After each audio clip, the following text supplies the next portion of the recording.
Jurnalistik berasal dari bahasa Inggris, yaitu catatan mengenai kegiatan sehari-hari. Di Indonesia sendiri, jurnalistik awalnya disebut juga coretan pertama dalam sejarah. Jurnalistik memiliki dasar aktivitas, yaitu meliputi, mengolah, dan menyajikan informasi yang terjadi sesungguhnya di masyarakat sebagai representasi realita yang kemudian disajikan dalam bentuk berita kepada publik.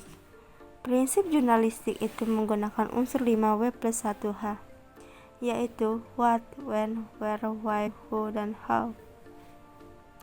Sejarah jurnalistik di Indonesia. Jurnalistik di Indonesia dibagi menjadi 3 golongan massa. Yang pertama, jurnalistik kolonial, jurnalistik Cina, dan jurnalistik nasional. Jurnalistik kolonial adalah jurnalistik yang dibangun oleh Belanda pada abad ke-18 dengan membuat surat kabar.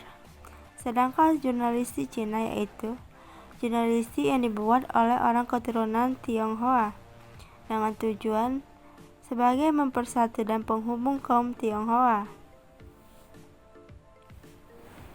Jurnalistik nasional juga dibuat oleh anak bangsa pada abad ke-20. Kemunculan ditandai dengan munculnya Ikatan Jurnalis yang dinamakan Panji dengan pimpinan Tirta Adi Suherjo.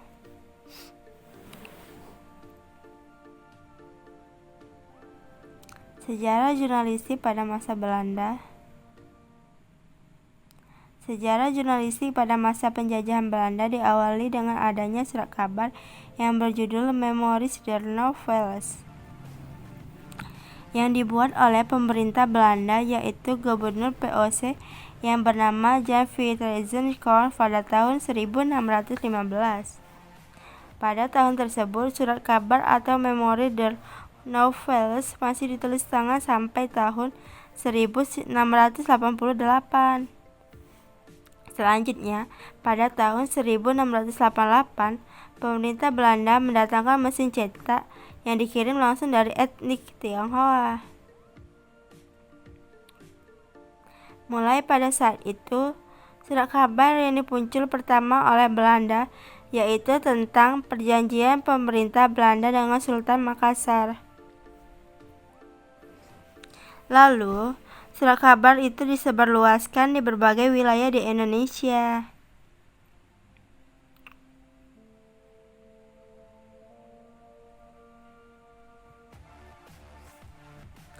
Yang menggunakan bahasa Melayu Indonesia, Jawa, dan sebagainya. Tercatat 30 surat kabar berbahasa Belanda dan 27 surat kabar berbahasa Jawa. Sisanya menggunakan bahasa lain di berbagai wilayah di Indonesia.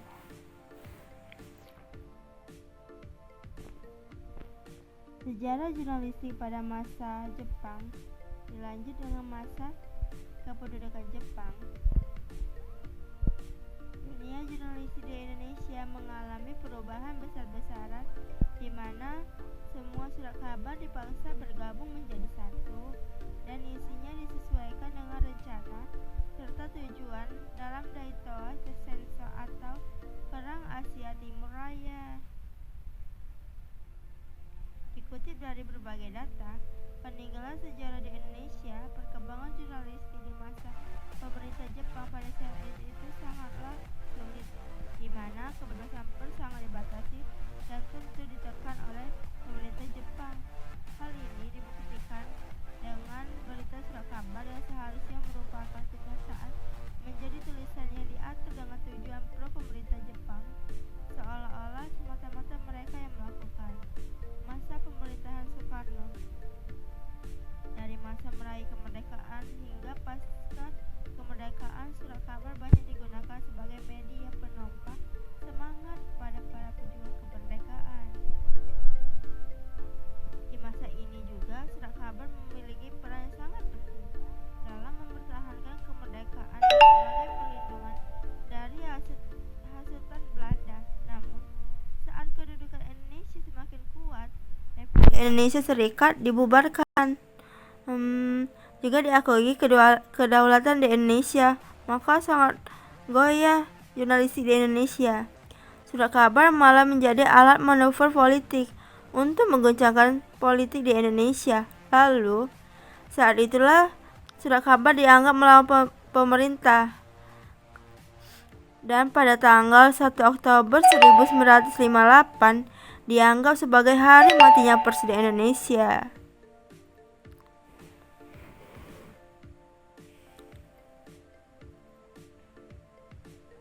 Masa pemerintahan Soeharto, jurnalistik dan pers saat itu dianggap sangatlah mati.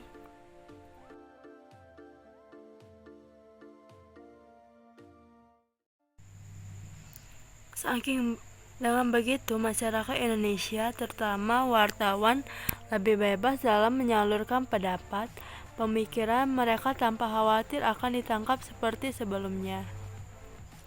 Namun justru karena itu setiap surat kabar dan majalah berlomba-lomba untuk menerbitkan tulisan sebanyak-banyaknya dengan agak mengesampingkan mutu dan kualitas media massa pada saat itu.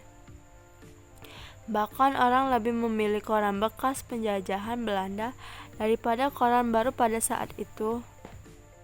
Selain itu, ada masalah yang muncul di media massa, yaitu konten pornografi yang bebas tersebarluaskan. Karena tidak adanya pembatasan, keadaan semakin memperburuk, seperti terjadi perang pena di mana-mana. Peraturan yang berkaitan dengan dunia jurnalistik supaya dapat sesuai dengan dasar negara, yaitu Pancasila dan Undang-Undang Dasar 1945. Kemudian pemerintah mengeluarkan ketetapan MPRS nomor 32 tahun 1996 pada tanggal 6 Juli 1996 yang disebut oleh kalangan wartawan dengan Deklarasi Wartawan Indonesia dari hasil konferensi kerja PWI Jawa Timur.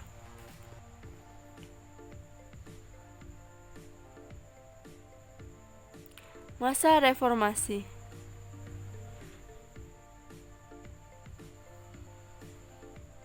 Perkembangan pada saat reformasi ditandai dengan kebebasan pers yang memperboleh surat kabar dan majalah terus berjalan tanpa adanya permohonan izin.